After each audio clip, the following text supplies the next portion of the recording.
Here is how to remove your multi-account login on your Instagram. For that, open your Instagram, click on this little profile icon. Here, if you click on your username, you can find your multiple accounts. So if you want to log out of a single specific account, so switch to that account. Let me switch to my another account. And if you click on this little profile over there and click on top three lines, you can scroll down. Here you can find logout.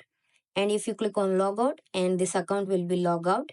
So if you want to remove multiple accounts at once, go to this little profile icon. Here you can see three lines.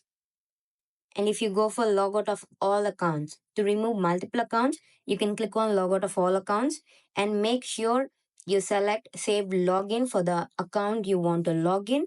So other next you logged out, you can log into that account. So click on logout and it will be logged out of all your accounts. It is logging out for me.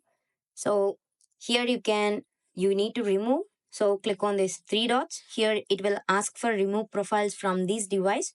So if you click on this, you can remove any of your accounts. And if you click on remove, that account will be removed. And if you need to log in, again, if you click on this, it will automatically log into your account.